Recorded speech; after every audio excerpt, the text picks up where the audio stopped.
नमस्कार, मैं हूं निकिता और आप देख रहे हैं सत्य हिंदी। एक नजर डालते हैं अब तक की सुर्खियों पर।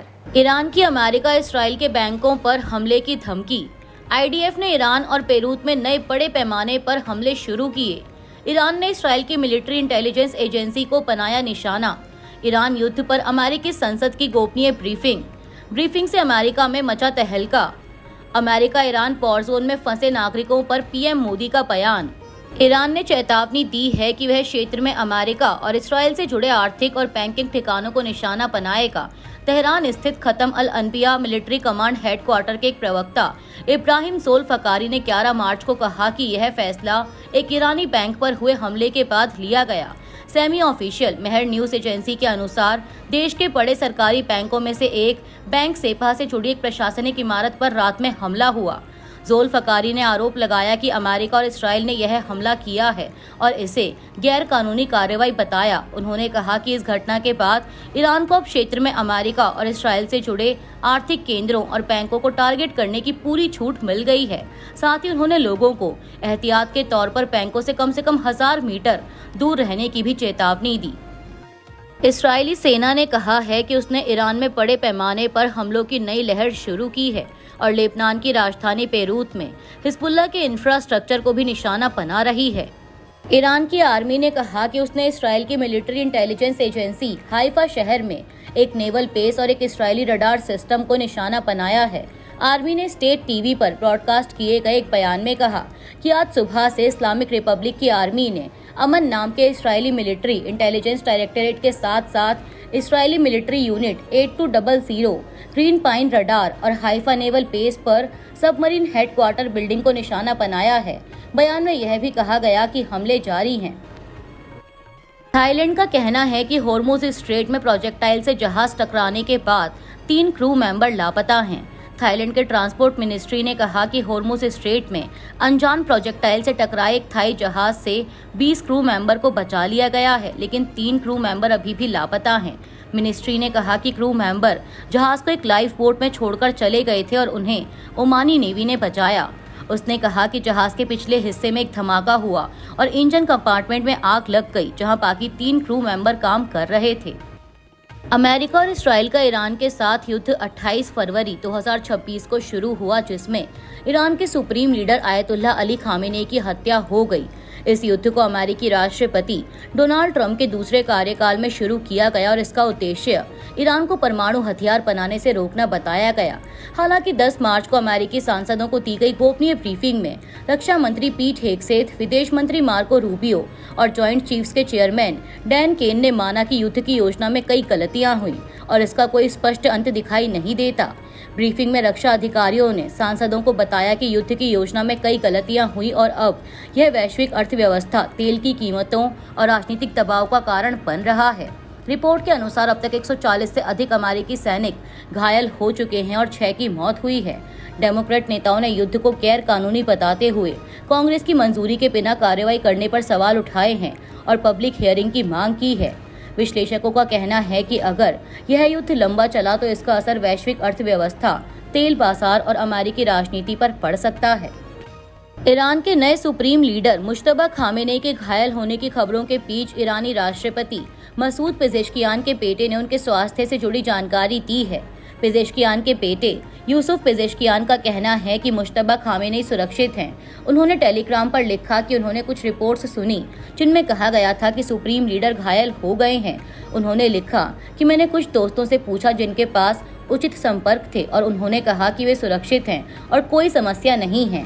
वहीं मुश्तबा खामेनेई ने अपनी नियुक्ति के बाद से अब तक कोई बयान जारी नहीं किया है और न ही सार्वजनिक रूप से सामने आए हैं। पश्चिम एशिया में बढ़ते तनाव के बीच प्रधानमंत्री नरेंद्र मोदी ने कहा है कि भारत अपने नागरिकों को विदेश में फंसा हुआ नहीं छोड़ता और सरकार क्षेत्र में रह रहे भारतीयों की हर संभव मदद कर रही है। केरल के कोच्चि में एक कार्यक्रम में उन्होंने कहा कि भारत सरकार हालात पर लगातार नजर रख रही है और वहां मौजूद भारतीय दूतावास समुदाय के संपर्क में है। उन्होंने खाड़ी देशों को धन्यवाद करते हुए कहा कि वे वहां काम कर रहे भारतीयों का पूरा ख्याल रख रहे हैं। इस बीच ईरान और इसराइल के बीच बढ़ते संघर्ष में ईरान ने मिसाइल और ड्रोन हमलों की नई लहर शुरू की। इसराइल के कई शहरों में एयर रेड सायरन बजाए गए। अमेरिका के राष्ट्रपति डोनाल्ड ट्रंप ने टेक्सास के ब्राउन्सविले में 300 अरब डॉलर की एक ऐतिहासिक और विशाल तेल रिफाइनरी परियोजना की घोषणा की है। उन्होंने इस निवेश के लिए भारत और रिलायंस इंडस्ट्रीज का आभार जताया और इसे अमेरिकी इतिहास की सबसे बड़ी ऊर्जा डील बताया। यह रिफाइनरी ब्राउन्सविले पोर्ट पर बनेगी और करीब 50 साल में अमेरिका में बनने वाली पहली नई तेल रिफाइनरी होगी। ट्रंप के अनुसार यह परियोजना अमेरिकी ऊर्जा उत्पादन बढ़ाने, ईंधन सप्लाई मजबूत करने और दक्षिण टेक्सास में हजारों नौकरियां पैदा करने में मदद करेगी। रिपोर्ट्स के मुताबिक इस प्रोजेक्ट में रिलायंस का निवेश भी शामिल है। विश्लेषकों का मानना है कि ईरान युद्ध और स्ट्रेट ऑफ हॉर्मुज में संकट के कारण वैश्विक तेल सप्लाई प्रभावित हुई है, इसीलिए अमेरिका अपनी घरेलू रिफाइनिंग क्षमता बढ़ाना चाहता है। वहीं रिलायंस भी अपने ऊर्जा कारोबार को विविध बनाने और अमेरिकी शेल ऑयल मार्केट में हिस्सेदारी बढ़ाने की कोशिश कर रही है। हालांकि अभी यह स्पष्ट नहीं है कि 300 अरब डॉलर का यह निवेश सिर्फ रिफाइनरी तक सीमित है या किसी बड़े ऊर्जा समझौते का हिस्सा है। राहुल गांधी ने लोकसभा में नहीं बोलने देने का लगाया आरोप। प्रधानमंत्री मोदी के बचाव में उतरे रविशंकर प्रसाद। यूएस भारत को पूरी तरह ब्लैकमेल कर रहा है, केसी वेणुगोपाल। लोकसभा में स्पीकर ओम बिरला के खिलाफ लाए गए अविश्वास प्रस्ताव पर बहस के दौरान विपक्ष के नेता राहुल गांधी ने एक बार फिर यह आरोप लगाया है कि उन्हें सदन में बोलने नहीं दिया जाता। राहुल गांधी ने कहा कि जब भी हम बोलने के लिए खड़े होते हैं हमें रोका जाता है। ऐसा कई बार हुआ। पिछली बार जब मैं बोल रहा था तो मैंने हमारे प्रधानमंत्री की ओर से किए गए समझौतों से जुड़े कुछ बुनियादी सवाल पूछे। कई बार मुझे बोलने से रोका गया। कुछ दिन पहले ही एक बहस के दौरान विपक्ष के नेता को नहीं बोलने दिया गया। ऐसा हमारे इतिहास में पहली बार हुआ है। पिछली बार मैंने प्रधानमंत्री के समझौतों का मुद्दा उठाया, मिस्टर नरवणे से जुड़ा मुद्दा उठाया, एप्स्टीन का मुद्दा उठाया और अडानी का मुद्दा उठाया, लेकिन मुझे चुप करा दिया गया।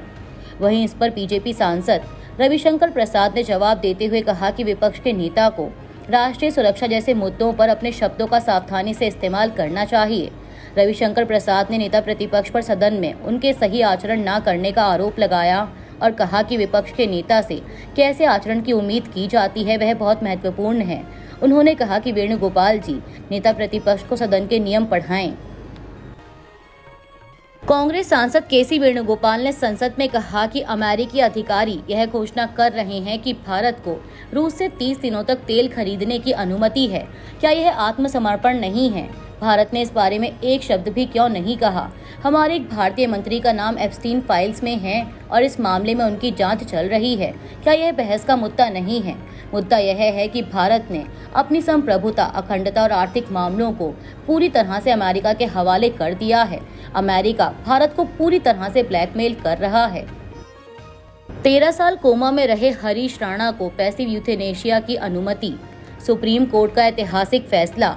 भारत में पहली बार 13 साल से कोमा में पड़े 32 वर्षीय हरीश राणा को पैसिव यूथेनेशिया यानी सम्मान के साथ मरने की अनुमति मिल गई है। बुधवार को सुप्रीम कोर्ट के जस्टिस जेबी पार्दीवाला और जस्टिस केवी विश्वनाथन की बेंच ने यह ऐतिहासिक फैसला सुनाया। हरीश 2013 में चंडीगढ़ में एक इमारत से गिरने के बाद गंभीर सिर की चोट के कारण स्थायी कोमा में चले गए थे और तब से उन्हें ट्यूब के जरिए खाना पानी दिया जा रहा था। डॉक्टरों ने कहा कि उनके ठीक होने की कोई उम्मीद नहीं है, जिसके बाद परिवार ने पैसिव यूथेनेशिया की अनुमति मांगी। सुप्रीम कोर्ट ने आदेश दिया कि ट्यूब से दी जा रही चिकित्सा सहायता बंद की जाए और उन्हें एम्स में पैलिएटिव केयर में रखा जाए ताकि उन्हें बिना दर्द के अंतिम देखभाल मिल सके। कोर्ट ने यह भी स्पष्ट किया कि फीडिंग ट्यूब भी मेडिकल ट्रीटमेंट का हिस्सा है और इसे रोकना पैसिव यूथेनेशिया माना जाएगा। साथ ही केंद्र सरकार से एंड ऑफ लाइफ केयर पर स्पष्ट कानून बनाने की जरूरत भी बताई गई। एलपीजी की कमी से दिल्ली हाईकोर्ट कैंटीन में मेन कोर्स बंद। पश्चिम एशिया में जारी संघर्ष के असर अब भारत में भी दिखने लगे हैं। दिल्ली हाईकोर्ट में वकीलों की कैंटीन ने एलपीजी सिलेंडर की कमी के कारण अपने मेन्यू से मेन कोर्स आइटम हटा दिए। 11 मार्च को जारी नोटिस में कैंटीन ने बताया कि गैस उपलब्ध नहीं होने की वजह से फिलहाल मुख्य भोजन तैयार और परोसा नहीं जा सकता। कैंटीन प्रशासन ने कहा कि गैस सप्लाई कब सामान्य होगी इसकी अभी कोई जानकारी नहीं है। यह स्थिति तब सामने आई जब पश्चिम एशिया में तनाव के कारण ऊर्जा आपूर्ति प्रभावित हुई है और स्ट्रेट ऑफ हॉर्मुज से आने वाली गैस शिपमेंट में भी रुकावट आई है। इसी बीच ministry of petroleum and natural gas ने प्राकृतिक गैस की सप्लाई को प्राथमिकता के आधार पर बांटने का आदेश जारी किया, जिसमें घरों, सीएनजी वाहनों और एलपीजी बनाने वाली इकाइयों को पहले गैस दी जाएगी। देश के कई शहरों जैसे मुंबई, बेंगलुरु और गुरुग्राम में भी होटल और रेस्टोरेंट कमर्शियल एलपीजी की कमी से प्रभावित हुए हैं और कई जगहों पर सीमित मेन्यू लागू किया जा रहा है। अभी के लिए इतना ही। बाकी की देश दुनिया की बड़ी खबरों के लिए जुड़े रहिए सत्य हिंदी के साथ।